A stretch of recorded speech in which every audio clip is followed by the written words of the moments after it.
Adentrar as ideologias de esquerda e compreender seu impacto na cultura é como mergulhar em um mundo subterrâneo, onde conceitos, teorias e histórias ecoam, entrelaçados em uma dança complexa e obscura. É necessário entender as correntes profundas que alimentam essas ideologias e que, à primeira vista, parecem antagonistas, mas acabam se complementando em um jogo paradoxal de semelhanças e rupturas. A esquerda cultural, em suas vertentes tradicionais e suas ramificações pós-modernas, tem como fio condutor a crítica à ordem estabelecida, desafiando as noções de poder, dominação e identidade.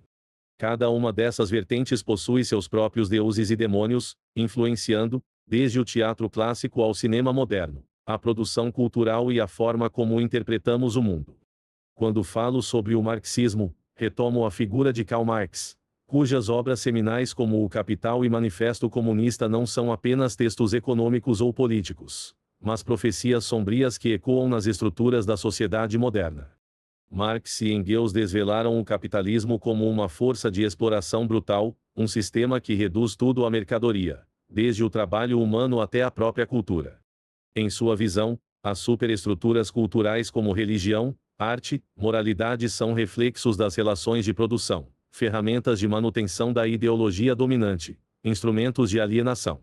No entanto, a profundidade do impacto marxista se torna realmente visível nas mãos da Escola de Frankfurt, que, décadas depois, adaptaria esses conceitos à análise da cultura de massa.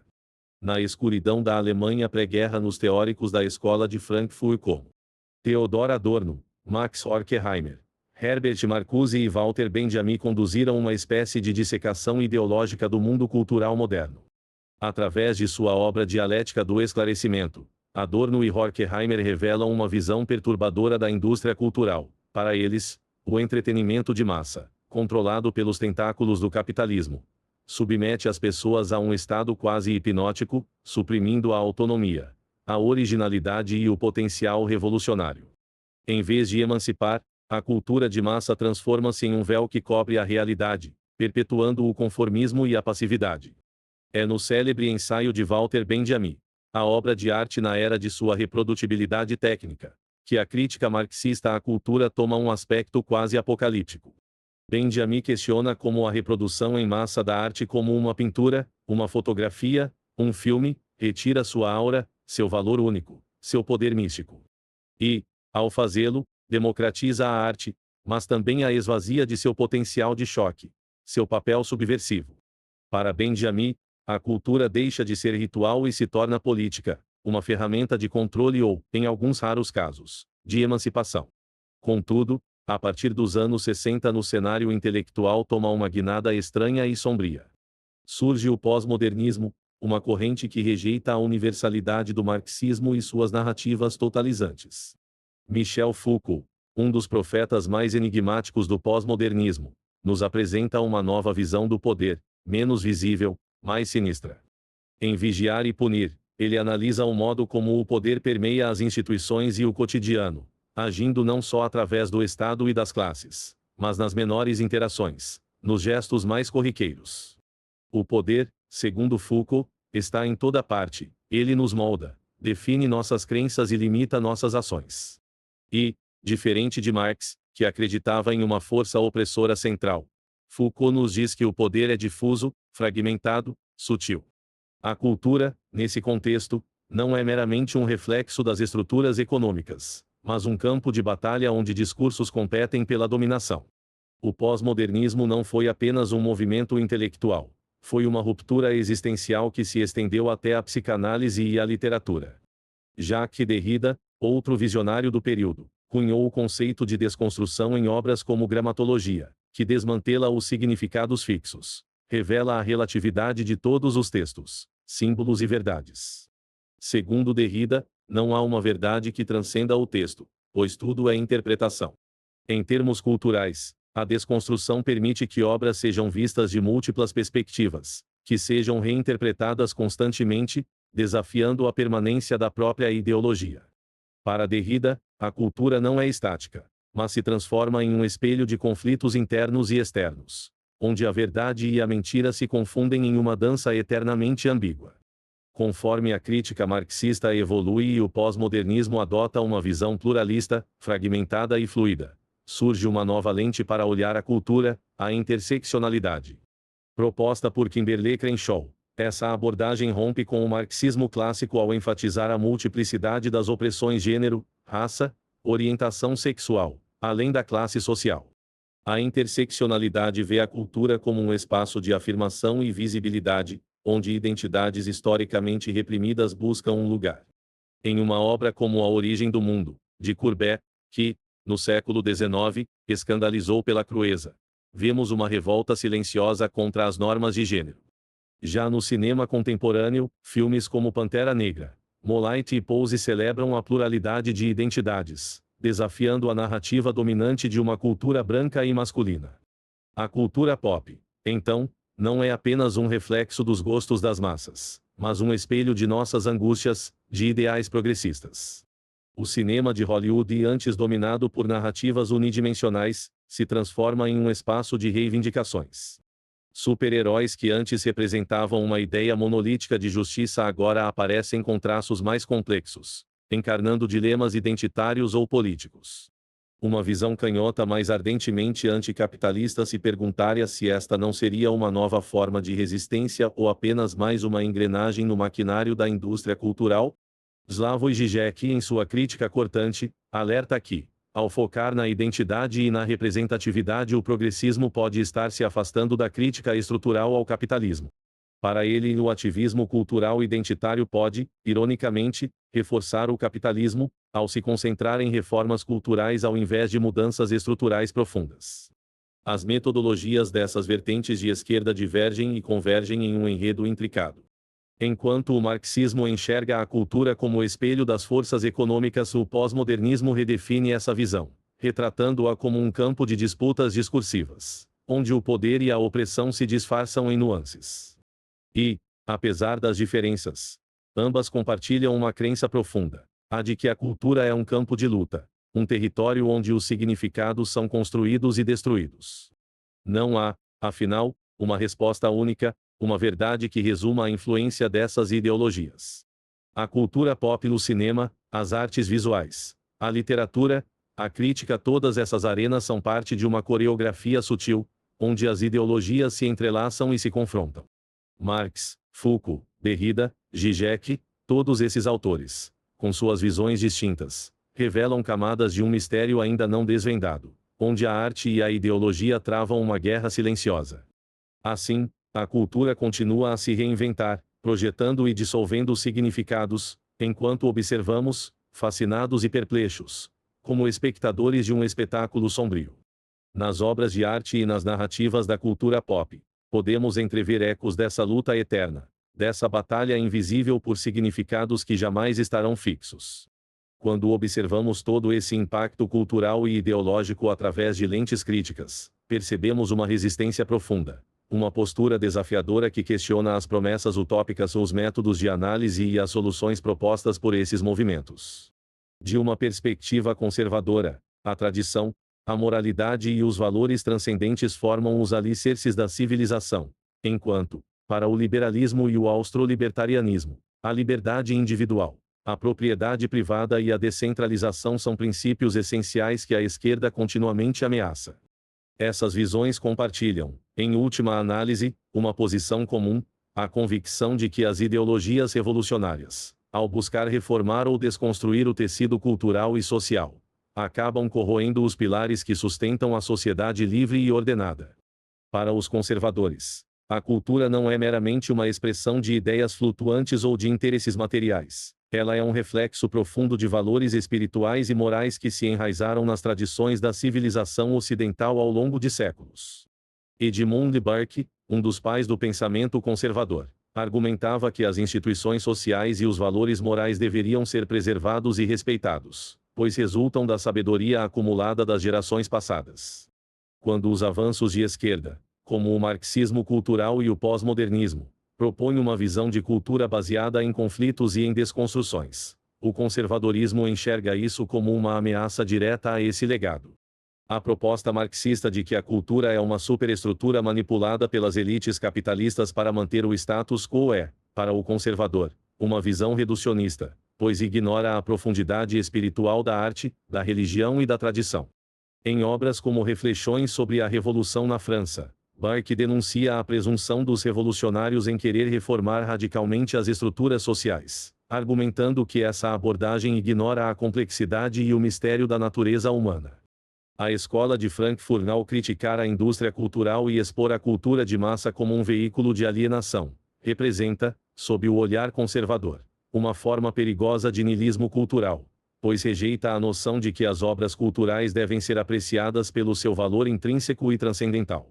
Teóricos conservadores como Roger Scruton advogam que a arte e a cultura devem elevar o espírito humano, mas, ao contrário, essas críticas marxistas as submetem a uma análise que ignora a beleza e o sublime, transformando a arte em mero reflexo de lutas políticas e econômicas.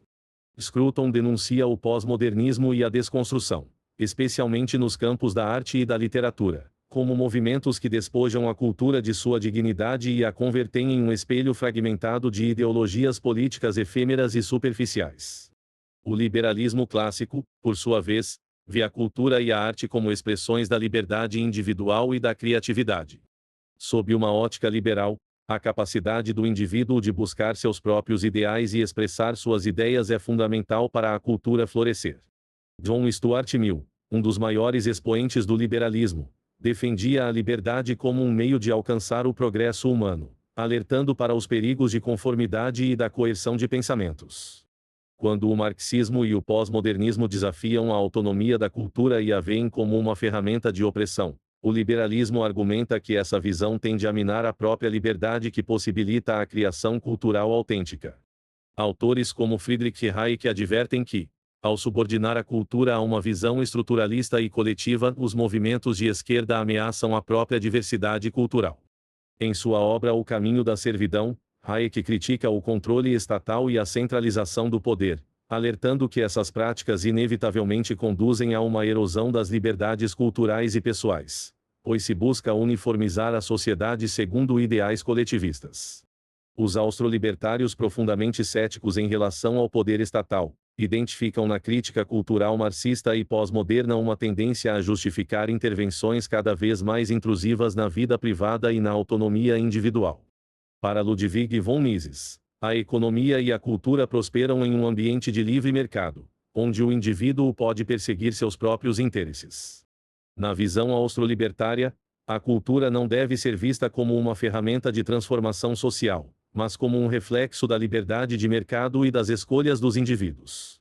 Em Ação Humana, Mises argumenta que o livre mercado é o meio pelo qual a cultura se desenvolve naturalmente, refletindo os valores e preferências das pessoas de maneira espontânea. Quando movimentos de esquerda argumentam que a cultura de massa aliena e reprime, nos austrolibertários respondem que a verdadeira alienação ocorre quando o Estado, ou qualquer outra entidade centralizadora, tenta ditar padrões culturais. Murray Rothbard, um outro influente pensador austrolibertário, vai além, denunciando o progressismo moderno e os movimentos interseccionais como tentativas de fragmentar a sociedade, promovendo divisões baseadas em identidades coletivas. Para Rothbard, um indivíduo deve ser visto como soberano, e qualquer sistema que o reduza a um membro de um grupo o submete a uma forma de opressão.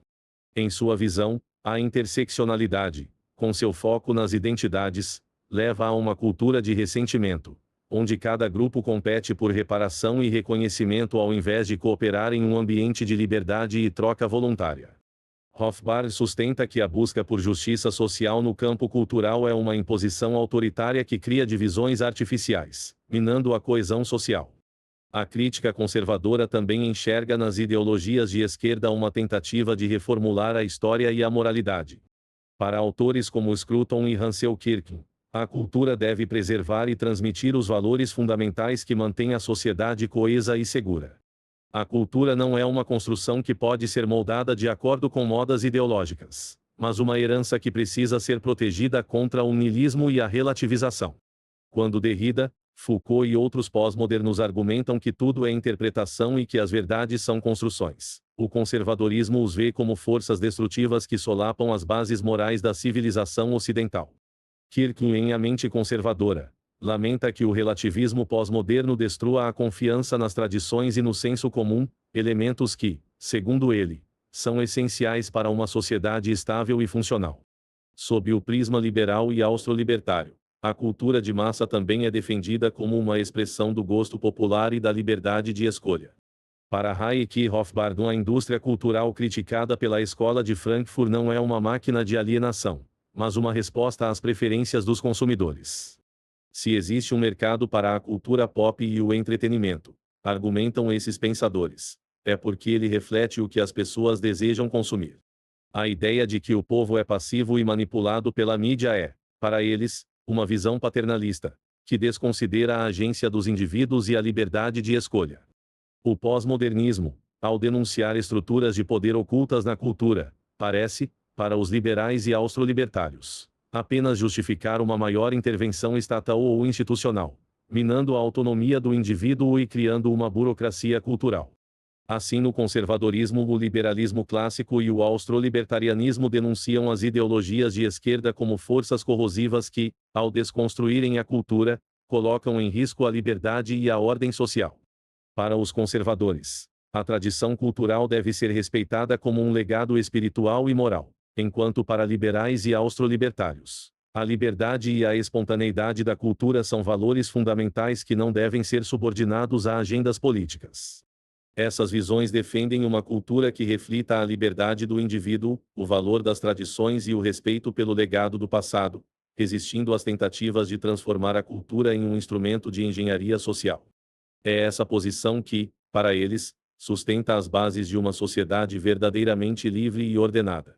Sendo assim, constatados os males e as raízes dessas cosmovisões intelectuais, sociais e epistemológicas, podemos olhar para o cenário internautico popular do YouTube brasileiro.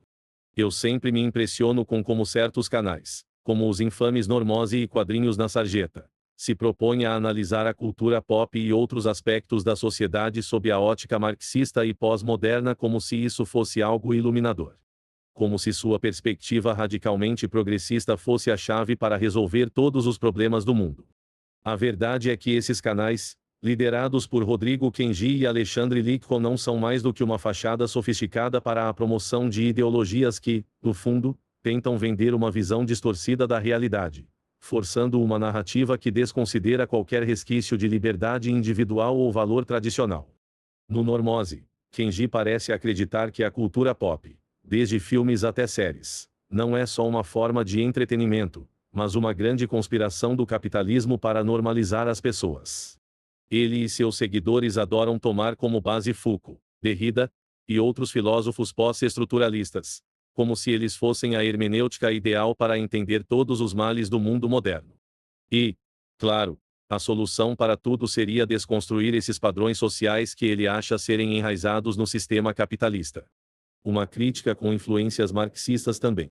Mas, sinceramente, no que eles não entendem é que a cultura pop, mesmo sob o domínio de grandes corporações, ainda é um campo de expressão da diversidade humana, onde as pessoas têm o poder de escolha. O consumidor não é uma massa de manobra, como Kenji sugere, ele tem, na verdade, no poder de decidir o que quer consumir. A verdade é que a visão de Normose sobre a cultura de consumo ignora completamente as lições de Ludwig von Mises em A Mentalidade Anticapitalista. Mises, com sua clareza e precisão, desmonta a ideia de que o capitalismo serve apenas para submeter as massas a uma conformidade sem alma. Para a visão misesiana, o mercado livre é a maior ferramenta de liberação individual já criada, pois oferece a cada pessoa o poder de escolha. E é essa capacidade de decidir o que consumir, criar e produzir que proporciona à sociedade a verdadeira diversidade e evolução. Kenji, ao contrário, parece projetar um mundo em que a diversidade seja definida por uma agenda progressista rígida, que, no final, reduz a liberdade do indivíduo à conformidade com suas visões sobre o que é correto ou aceitável. Mises criticaria essa postura como anticapitalista, porque ela desconsidera o valor da escolha livre no mercado e, mais ainda, ela se opõe à ideia de que o progresso social vem da interação espontânea dos indivíduos, em vez de ser imposto por uma elite ideológica.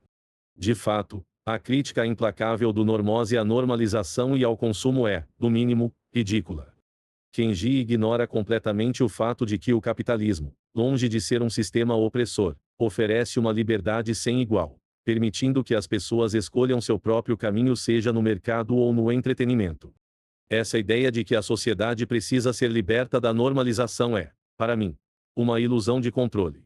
Um impulso autoritário disfarçado de revolução cultural. O conservadorismo, por sua vez, defende que normas e tradições não são inimigas da liberdade, mas as bases sobre as quais a ordem social se constrói. Quando Kenji sugere que devemos destruir essas bases para alcançar uma verdadeira liberdade, ele está, na realidade, minando o que mantém a sociedade unida, sem perceber que sua própria visão é uma ameaça à estabilidade social. Então temos o Quadrinhos na Sarjeta, de Alexandre Lichtman, com sua crítica implacável à representação nos quadrinhos e filmes.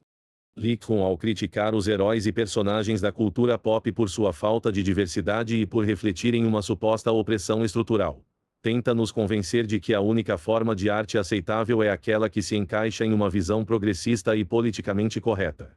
O problema aqui não é apenas a falta de compreensão sobre os próprios conceitos de arte e entretenimento, mas o desrespeito absoluto pela liberdade criativa. Lichtman, em sua busca incessante por representar identidades marginalizadas, não só desvirtua a natureza da arte como a torna um campo de disputa ideológica. Ele parece esquecer que a arte, em sua essência, é uma expressão humana livre, não uma ferramenta de transformação social ou, pior, um campo de doutrinação política. Porém, é preciso lembrar que tanto Normose quanto Quadrinhos na Sarjeta falham exatamente no ponto que Mises e outros liberais destacam com rigor: a redução da liberdade criativa. Em A Mentalidade Anticapitalista de Mises já deixa claro que as críticas a mercados livres e a escolha individual não são apenas um erro epistemológico, mas uma falácia lógica e até estética. A mentalidade anticapitalista procura rejeitar a beleza do processo criativo humano que ocorre livremente nos mercados, onde qualquer pessoa, com seu talento ou ideia, pode criar e inovar sem precisar de uma autorização ideológica. Kenji e Lichtman, ao contrário, buscam um controle sobre o que pode ou não ser representado na arte e na cultura, transformando a criatividade em um campo de batalha política. Isso não é mais arte, é propaganda.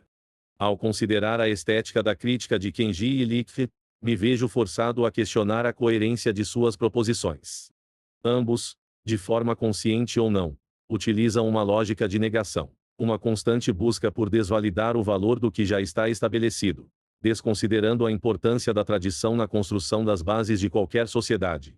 O conservador vê isso como uma ameaça direta às normas que sustentam a civilização. Edmund Burke, que defendia a preservação das tradições e dos valores morais, certamente apontaria esses movimentos como um risco à estabilidade social. Ele diria que ao buscar destruir o que está em pé, você mina a fundação sobre a qual toda a sociedade repousa. Do ponto de vista liberal, a crítica desses canais também soa como um ataque à liberdade individual e ao mercado livre. Sob a ótica das obras de Thomas Sowell, especialmente sua crítica ao marxismo e ao progressismo, notamos que muitos dos pressupostos desses influenciadores digitais carecem da profundidade e da precisão que Sowell defende em seus trabalhos, como economia básica e um conflito de visões. A visão sowelliana, com seu enfoque rigoroso na economia e na ciência social, frequentemente critica as falácias do pensamento coletivista e a visão romântica que muitos progressistas têm de como a sociedade e a cultura devem se organizar. Primeiramente, Sowell destaca o conceito da visão limitada versus a visão construtiva de mundo. Ele argumenta que aqueles com uma visão limitada, como os defensores de uma agenda progressista radical, enxergam as relações humanas e econômicas apenas de uma perspectiva restrita, ignorando os efeitos colaterais das políticas que advogam. Esse tipo de pensamento parece estar muito presente no discurso de Rodrigo Kenji e Alexandre Lichtman, que, ao focarem em um ideal de justiça social e diversidade, negligenciam as consequências imprevistas dessas ideologias na prática. Ao invés de promover liberdade e inovação, como o capitalismo o faz, eles buscam moldar a sociedade de acordo com uma visão engessada de igualdade, sem considerar a complexidade e as nuances da realidade social. Sowell teria uma crítica direta a essa visão reducionista, que ignora as complexas interações entre liberdade individual, incentivos econômicos e evolução social. Além disso, Sowell argumenta que a história tem mostrado que as políticas de grande escala, muitas vezes defendidas por esses grupos progressistas, acabam tendo o efeito oposto ao desejado. levando a um empobrecimento social e à perda de liberdades individuais. Essa crítica se alinha bem com a análise do Normose e do Quadrinhos na Sarjeta, que, ao tentar desconstruir a sociedade e a cultura por meio de uma visão marxista ou pós-moderna, acabam atacando o próprio fundamento da liberdade individual, um dos pilares que Sowell defende em sua obra.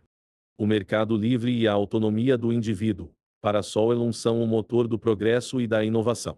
A tentativa de substituir isso por uma estrutura ideológica rigidamente controlada, como é o desejo dos criadores desses canais, é uma ameaça a essa liberdade e um retrocesso ao entendimento de que a verdadeira justiça social só pode ser alcançada em um ambiente de liberdade e responsabilidade individual. Outro ponto fundamental na crítica sowelliana que pode ser aplicado a esses canais é a ideia de que muitas das reformas defendidas pelos progressistas acabam sendo utópicas e baseadas em suposições falhas sobre o comportamento humano.